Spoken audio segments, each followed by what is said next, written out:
Assalamualaikum warahmatullahi wabarakatuh. Baik, saya akan menjelaskan pengertian dan dasar hukum dari al-sulhu, al-hajar, dan taflis. Nah, apa itu pengertian dari al-sulhu? Al-sulhu secara syara adalah suatu bentuk akad yang dapat menyelesaikan suatu pertentangan atau suatu perselisihan. Sedangkan menurut istilah, al-sulhu ialah suatu perjanjian untuk mendamaikan orang-orang yang sedang berselisih. Kemudian, dasar hukum dari al-sulhu berada di dalam surat Al-Hujurat ayat ke-10, yaitu sesungguhnya orang mukmin itu bersaudara. Karena damaikanlah antara dua saudaramu dan bertakwalah kepada Allah, supaya kamu mendapat rahmat. Kemudian, pengertian dari al-hajar secara istilah, al-hajar yaitu mencegah atau melarang terjadinya pengelolaan dan pembelanjaan harta, baik secara akad maupun secara harta benda. Menurut Sulaiman Rashid bahwa al-hajar yaitu melarang seseorang dari membelanjakan hartanya dikarenakan akalnya tidak sempurna. Kemudian untuk dasar hukum dari al-hajar berada di dalam surat An-Nisa ayat 5. Kemudian yang terakhir, dasar hukum dari taslif di dalam surat Al-Maidah ayat 29. Hai orang-orang yang beriman, janganlah kamu saling memakan harta sesamamu dengan jalan yang batil, kecuali dalam perjalanan perniagaan yang berlaku dengan suka sama suka di antara kalian. Bismillahirrahmanirrahim. Assalamualaikum warahmatullahi wabarakatuh. Perkenalkan, saya Laila Hanifatul Habibah sebagai presentator kedua yang akan menjelaskan poin ketiga mengenai syarat dan rukun al-sulh, taflis, dan al-hajar, serta pada poin keempat mengenai macam-macam sulh. Syarat dan rukun al-sulh, taflis, dan al-hajar. Yang pertama mengenai rukun-rukun al-sulh meliputi musallih, yaitu masing-masing pihak yang melakukan akad perdamaian untuk menghilangkan permusuhan atau sengketa. Yang kedua ada musallih anhu, yaitu persoalan-persoalan yang diperselisihkan atau dipersengketakan. Kemudian yang ketiga ada musallih alaih, yaitu hal-hal yang dilakukan oleh salah satu pihak terhadap lawannya untuk memutuskan perselisihan. Hal ini disebut juga dengan istilah badal al-sulh. Yang keempat ada siwat ijab dan qabul di antara dua pihak yang melakukan akad perdamaian. Ijab qabul dapat dilakukan dengan lafaz atau dengan apa saja yang menunjukkan adanya ijab qabul yang dapat menimbulkan perdamaian. Dengan adanya perdamaian atau al-sulh, penggugat itu berpegang kepada sesuatu yang disebut dengan badal al-sulh, dan tergugat tidak berhak meminta kembali dan menggugurkan gugatannya. Musallih disyaratkan orang yang tindakannya dinyatakan sah menurut hukum karena al-sulh merupakan tindakan tabarruk atau tindakan sumbangan, seperti seorang menagih hutang kepada orang yang berhutang, maka keduanya berdamai agar hutang tersebut dibayar sekalipun tidak ada tanda buktinya. Kemudian syarat-syarat al-sulh meliputi syarat-syarat perdamaian, ada yang berkaitan dengan orang yang berdamai, ada yang berkaitan dengan hak yang disengketakan, dan ada yang berkaitan dengan kompensasi perdamaian. Yang pertama, syarat orang yang berdamai. Orang yang berdamai disyaratkan termasuk orang yang sedekahnya sah. Apabila orang yang berdamai termasuk orang yang sedekahnya tidak sah, seperti orang gila, anak kecil, wali anak yatim, atau pengawas wakaf, perdamaiannya tidak sah sebab kompensasi perdamaian adalah sedekah, sedangkan dia tidak berhak untuk melakukannya. Perdamaian anak kecil yang telah mumayyiz, wali anak yatim, dan pengawas wakaf adalah sah apabila di dalamnya terdapat manfaat bagi si anak kecil yang telah mumayyiz tadi, si anak yatim, atau wakaf. Misalnya ada orang yang berhutang kepada anak yatim namun tidak ada bukti-bukti yang menunjukkan hutang tersebut, lalu wali anak yatim tadi berdamai dengan orang yang berhutang itu dengan mengambil sebagian dari hutangnya dan meninggalkan sebagian yang lain. Yang kedua ada syarat kompensasi perdamaian, meliputi kompensasi berbentuk harta yang memiliki nilai yang dapat diserah terimakan dan berbentuk manfaat. Yang kedua, kompensasi diketahui dengan pengetahuan yang dapat menghilangkan ketidaktahuan yang melampaui batas dan dapat mengakibatkan persengketaan apabila ia membutuhkan penyerah terimaan. Yang ketiga, ada syarat hak yang disengketakan. Disyaratkan hak yang dipersengketakan berbentuk harta yang memiliki nilai atau berbentuk manfaat. Yang kedua, hak yang disengketakan merupakan salah satu dari hak-hak hamba yang boleh diambil kompensasinya walaupun bukan termasuk harta seperti kisos. Adapun hak-hak Allah tidak ada perdamaian di dalamnya. Seandainya seorang pezina, pencuri, atau peminum khamr mengajak berdamai kepada orang yang menangkapnya dan hendak melaporkannya kepada penguasa agar dia membebaskannya dengan kompensasi sejumlah harta, perdamaian ini tidak diperbolehkan. Kompensasi ini tidak boleh diambil dan pengembalian terhadap kompensasi dalam kasus ini dianggap sebagai pengambilan suap. Perdamaian atas hudud qadhaf atau menuduh orang lain berzina juga tidak sah karena hukuman hudud disyariatkan untuk mencegah dan menghalangi manusia agar tidak menodai kehormatan orang lain. Walaupun di dalam hukuman hudud ini terdapat hak hamba, hak Allah di dalamnya lebih dominan. Seandainya seorang mengajak seorang saksi untuk berdamai dengan kompensasi sejumlah harta agar dia menyembunyikan kesaksian yang diembannya yang berkaitan dengan hak Allah atau hak manusia, perdamaian ini tidak sah karena adanya larangan untuk menyembunyikan kesaksian. Hal ini sesuai dalam Quran Surah Al-Baqarah ayat 283. Kemudian yang kedua, taflis. Syarat-syarat penetapan taflis di mana seseorang dinyatakan pailit harus memenuhi keadaan, yaitu hutangnya menghabiskan harta, kemudian ia dituntut untuk melunasi hutangnya. Yang ketiga, dinyatakan pailit dengan keputusan hakim. Seseorang dinyatakan pailit bila debiturnya memiliki 2 atau lebih kreditor dan tidak membayar lunas setidaknya satu hutang yang telah jatuh tempo dan dapat ditagih dengan dinyatakan pailit dengan keputusan pengadilan, baik atas permohonannya sendiri maupun atas satu atau lebih kreditornya. Sedangkan syarat-syarat pernyataan taflis menurut beberapa ulama fikih yaitu adanya permohonan dari kreditur baik seseorang atau lebih. Yang kedua, hutang debitur melampaui kekayaan, dan yang ketiga, hutang-hutang debitur yang melampaui kekayaan itu telah jatuh waktu dan wajib untuk dilunasi. Jumhur ulama berpendapat bahwa seseorang dapat dinyatakan pailit setelah mendapat keputusan hakim. Dengan demikian, segala tindakan debitur terhadap hartanya masih dapat dibebaskan. Oleh sebab itu, para hakim yang mendapat pengaduan harus segera mengambil suatu keputusan agar debitur tidak leluasa melakukan aktivitasnya. Yang ketiga, ada hajr. Syarat hajru yaitu orang yang berhak atau berwenang melakukan hajru atau larangan hendaknya orang yang kuat agamanya, tinggi rasa dan tinggi tingkat kecerdasannya. Yang kedua, orang yang dilarang membelanjakan hartanya. Rukun hajru. Yang pertama, wali atau hakim baik laki-laki atau perempuan. Orang yang terkena hajru yaitu orang yang dilarang membelanjakan hartanya. Kemudian poin keempat mengenai macam-macam al-suh. Macam-macam al-suh dijelaskan dalam fikih Syafi'iyah sebagaimana dikutip oleh Idris Ahmad bahwa perdamaian atau al-suh terbagi menjadi 4. Perdamaian antara muslim dan kafir yaitu membuat perjanjian untuk meletakkan senjata dalam masa tertentu. Yang kedua, perdamaian antara kepala negara dan pemberontak. Hal ini berkaitan dengan masalah keamanan negara, yaitu dengan membuat perjanjian atau aturan mengenai peraturan keamanan dalam negara yang harus ditaati. Yang ketiga, perdamaian antara suami istri, yaitu membuat perdamaian dan aturan tentang pembagian nafkah, masalah durhaka, serta dalam masalah menyerahkan haknya kepada suaminya manakala terjadi perselisihan. Yang keempat, perdamaian dalam muamalah, yaitu yang berkaitan dengan masalah yang terkait dengan perselisihan yang terjadi dalam masalah muamalah seperti hutang piutang. Dilihat dari cara melakukannya, sulh dibagi menjadi 3. Sulh dengan ikrar, yaitu sulh yang dicapai melalui ikrar.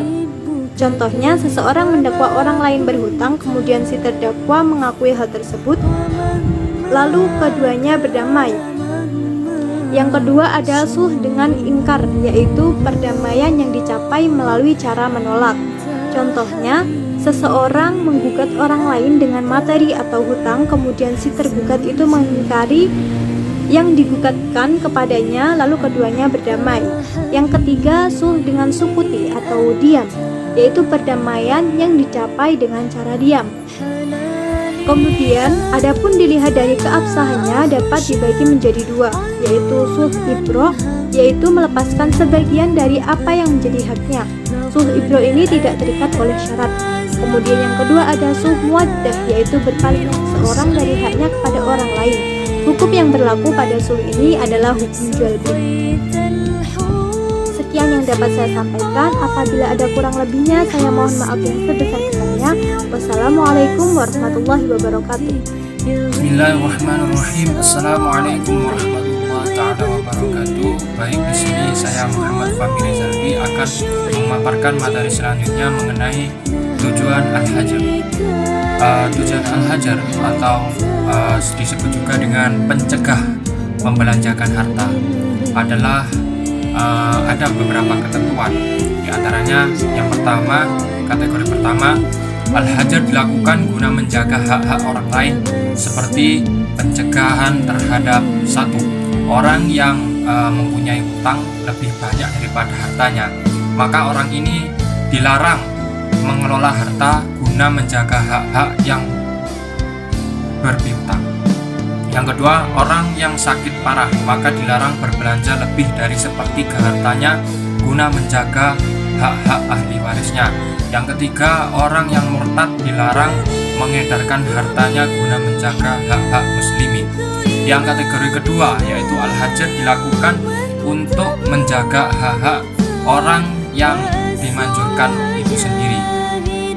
Seperti anak kecil dilarang membelanjakan harta sehingga anak tersebut berusia dewasa dan sudah pandai mengelola serta mengendalikan hartanya. Yang kedua, orang gila dilarang mengelola hartanya sebelum dia sembuh, karena hal ini dilakukan untuk menjaga hak-hak dirinya. Yang selanjutnya adalah pemborosan, dilarang membelanjakan hartanya sebelum dia sadar. Hal ini juga dilakukan untuk menjaga hak terhadap hartanya ketika mereka membutuhkan pembelanjaan kelak. Selanjutnya saya akan memaparkan mengenai sebab-sebab al-hajar. Para ulama fikih mengemukakan pendapatnya penyebab seseorang dihukumkan di bawah pengampunan adanya penyebab mereka yang mereka sepakati dan ada pula yang mereka perselisihkan. Al-hajar disepakati seperti halnya dari pengampuan terhadap anak kecil. Yang selanjutnya adalah safih atau orang kurang akal atau bodoh, dan orang gila karena mereka belum cakap melakukan tindakan hukum atau karena kehilangan kecakapan melakukan tindakan hukum. Pengampuan yang diperselisihkan misalnya yaitu dalam kategori orang dungu dan orang yang berbelit hutang. Pengampuan terhadap mereka bukan karena tidak adanya kecakapan, melainkan tindakan hukum, melakukan tindakan hukum, tetapi bertujuan untuk menghindarkan 24 orang lain mendapat mudorot dari tindakan mereka, atau mencegah terjadinya mudorot pada diri mereka sendiri.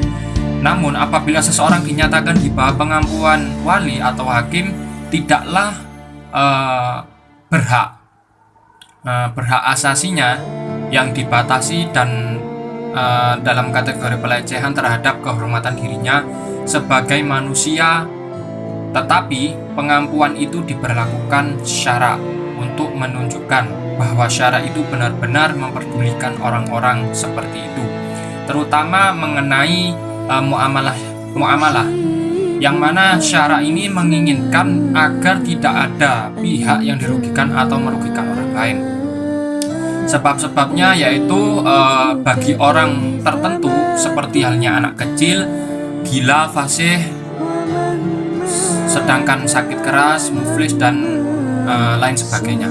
Orang-orang yang dapat diampu secara tidak langsung menunjukkan keadaan yang dapat diampu secara tidak yang dapat diampu yang menjadikan penyebab seseorang dapat berada di bawah pengampuannya. Anak kecil menunjukkan bahwa pengampuan dapat dilakukan karena adanya faktor belum cakapnya akal menurut syara. Nah, selanjutnya kalau orang gila itu mengindikasikan bahwa kemampuan akal atau ingatan menjadi salah satu aspek yang menyebabkan terjadinya pengampuan. Yang selanjutnya adalah safih, mengandung aspek adanya penyalahgunaan kecakapan perbuatannya. Muflis atau pelit, menegaskan bahwa pengampuan juga dapat dilakukan terhadap orang-orang yang tidak memiliki harta benda karena pelit. Orang yang sakit keras menjadi pihak yang diampu karena ketidakmampuan fisiknya. Sebab-sebab seseorang itulah dicegah untuk mengelola atau membelanjakan hartanya sendiri adalah sebagai berikut. Yang dimaksud dari yang pertama, kategori pertama adalah anak kecil ya. Itu anak yang belum balik atau belum mukallaf, baik karena akalnya belum dewasa maupun hal lainnya. Dengan demikian anak tersebut membutuhkan pengawasan dan penjagaan oleh walinya, karena hartanya tidak boleh diserahkan sebelum dia dewasa, sebab karena kekhawatirannya akan disia-siakan. Tetapi apabila mereka melakukan sesuatu transaksi akadnya sudah sempurna dan usianya kebalikannya sudah tiba, maka tindakan dalam menggunakan hartanya tersebut dinyatakan sah. Yang selanjutnya adalah orang safih atau bodoh atau kehilangan akal, yang dimana beda dengan dari yang pertama tadi, anak kecil, dalam hal kebalikannya dan orang gila ini orang yang tidak mencakapi dalam hal akalnya. Dengan demikian kesafihan itu bisa saja menyatu dengan nalar dan kepandaian. Sebab yang dinamakan orang safih adalah orang yang tidak cakap mengelola harta dan membelanjakan secara baik. Namun dia mempunyai kecakapan tetapi tidak digunakan secara benar. Dengan kata lain, dia adalah seorang yang boros. Oleh karena itu orang safih harus dicegah dari pembelanjaan harta yang dapat membahayakan dirinya dan orang yang ditanggungnya. Jadi seperti itu. Yang selanjutnya adalah kategori orang gila. Orang gila dilarang menggunakan hartanya berdasarkan nas dan ijma. Karena kenapa? Sifatnya orang gila itu sudah permanen, tidak sembuh. Dengan gila yang kambuh pada waktu-waktu tertentu saja, dalam artian suatu saat mereka gila, pada saat lainnya sembuh. Nah, oleh sebab itu tindakan hukum orang gila manakala ketika menggunakan hartanya berada dalam keadaan sehat, maka tindakannya masih dibenarkan. Sedangkan keadaannya, bila kita tidak tahu secara pasti apakah ketika menggunakan hartanya tersebut mereka dalam keadaan gila atau sehat, maka tindakannya tersebut tidak sah.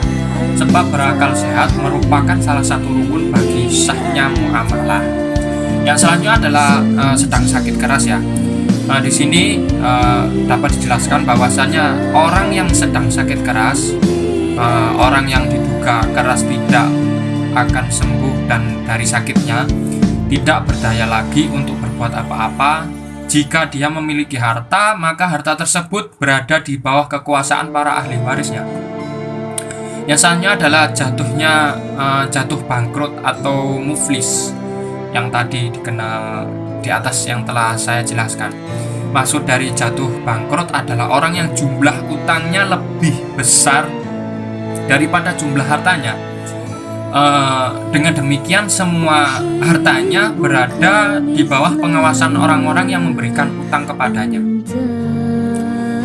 Jadi dapat disimpulkan bahwasanya beberapa sebab-sebab seorang terjadinya al-hajar manakala harus dapat diawasi atau mendapatkan pengawasan utama karena posisi dikatakan sebagai orang yang lemah, namun di sisi lain juga mempunyai hak untuk perlu adanya pengampuan terhadap orang tersebut karena untuk menjaga hak mereka dalam kondisinya yang lemah. Dalam hal ini ulama fikih menyatakan bahwa yang menjadi dasar hukum seorang berada di bawah pengampuan adalah firman Allah dalam Al-Quran surat An-Nisa ayat 5, dijelaskan sebagaimana telah disebutkan di atas. Ayat tersebut berisikan tentang siapa yang dimaksud dengan orang dungu atau orang safeh dan sebagainya. Dalam tafsir Ibnu Katsir, yang dimaksud dengan kata safeh adalah orang-orang yang lemah akalnya dalam pengelolaan keuangan yang dijadikan Allah sebagai pokok kehidupan. Orang itu bisa saja anak kecil atau orang-orang yang perkataannya tidak dapat dipertanggungjawabkan. Selain itu juga ada orang gila yang dikarenakan akal dan agamanya lemah, dan orang yang safih karena orang yang safih atau juga disebut dengan bailet atau disebut juga kata lainnya karena ketidakmampuan dalam melunasi hutangnya. Di situ adapun dari kelemahan mereka ini menyebabkan adanya hukum penangguhan pemberian harta kepada mereka, sehingga mereka harus berada di bawah pengampuan. Biasanya adalah firman Allah Subhanahu wa taala Quran surat An-Nisa ayat 6 yang mengatakan, dan ujilah anak-anak yatim itu sampai mereka cukup umur untuk menikah. Kemudian jika menurut pendapat mereka telah cerdas, pandai memelihara harta, maka serahkanlah kepada mereka harta-hartanya. Maksud dari menguji anak itu terlebih dahulu adalah dengan memperhatikan akhlaknya, apakah ia telah mempunyai pikiran yang cerdas dan dapat berbelanja dengan baik, agar uang tersebut dapat diserahkan kepadanya. Setelah itu dia mampu meningkatkan sisi dari kedewasaannya. Sebagian ulama berkata bahwasanya penyerahan harta kepada mereka itu hendaklah dilakukan setelah mereka itu balik dan sudah diperhatikan adanya tanda kecerdasan atau rusyd pada pikirannya. Karena siapa yang menyerahkan harta itu kepada orang yang belum diuji kecerdasannya berarti mengerjakan satu perbuatan terlarang, yaitu membuang harta dengan percuma.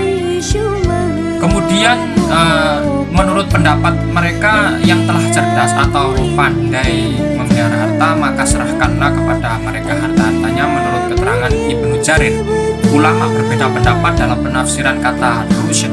Mujahid mengartikan adanya akal, yang mana Qatadah mengartikan berakal dan beragama, sedangkan Ibnu Abbas mengatakan baik keadaannya dan dapat menggunakan harta dengan baik. Yang selanjutnya pembahasan mengenai firman dalam Al-Quran surat Al-Baqarah ayat 282, insyaallah tepatnya itu yang telah disebutkan dalam pembahasan sebelumnya. Kata safih pada ayat tersebut mengenai orang yang dungu, orang bodoh, dan orang yang bebal, kurang akalnya, atau orang yang boros, mubazir dalam hal uang maupun harta. Dalam keadaan ini, wali dari mereka itulah yang berhak menulis akad. Jika mereka tidak mempunyai wali, maka hakimlah yang bertindak menggantikannya. Al-Muzanni telah menceritakan dari Syafi'i dalam kitab Mutakhasar bahwa Allah telah memerintahkan supaya menyerahkan harta kepada anak-anak hanya dengan 2 syarat, yaitu balik dan cerdik. Arti dari cerdik atau rusyd adalah baik agamanya dan dia dapat memelihara harta itu serta dapat diterima kesaksiannya.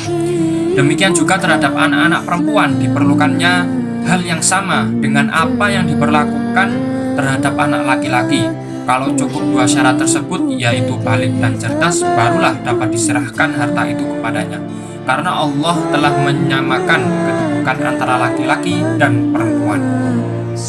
Berdasarkan penjelasan di atas, para ulama menyatakan bahwa pengampuan dapat terjadi karena seseorang kurang akal, dungu, gila, atau karena tindakannya merugikan diri sendiri, atau karena perbuatannya dapat merugikan orang lain.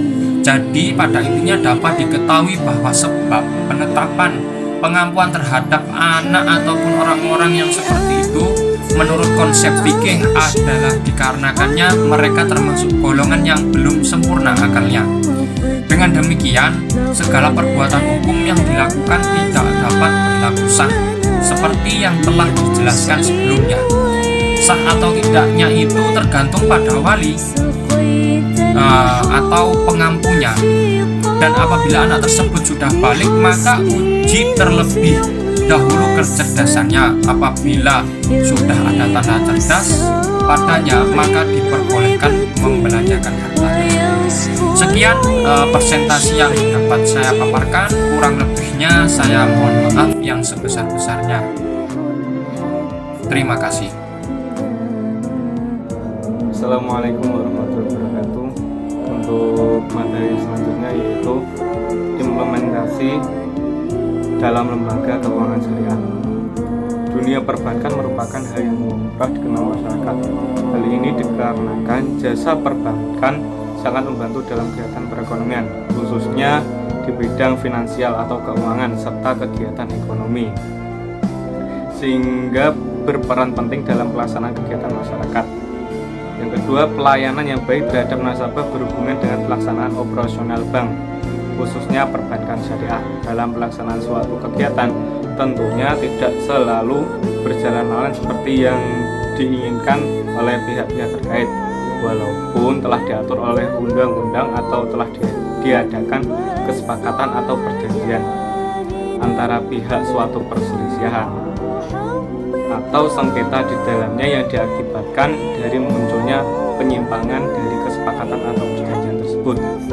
Setiap perselisihan tentu harus diselesaikan oleh pihak yang terlibat dalamnya.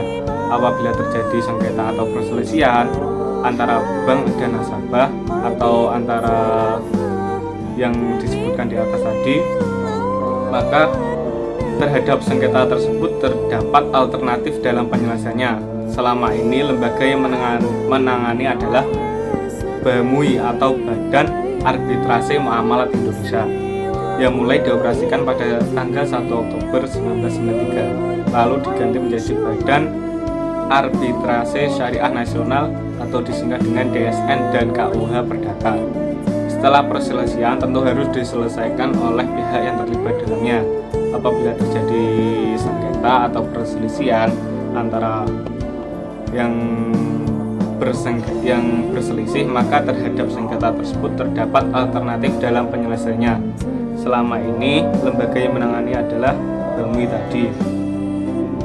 Secara ringkas, hikmah al-sulh dapat mengakibatkan penyelesaian suatu masalah dengan jalan yang sama-sama adil bagi kedua belah pihak dan tetap berada di jalan Allah serta syariat Islam, serta melindungi seorang muslim dari penyakit hati, terutama iri dan dengki, juga menghindari seseorang dari sikap curiga terhadap lawannya dalam suatu sengketa atau masalah. Jadi implementasi ini lebih gampangnya kita pahami ialah melalui keuangan syariah ini atau perbankan syariah ini, kita bisa lebih mudah dalam menyelesaikan sengketa antara bank dan nasabahnya begitu.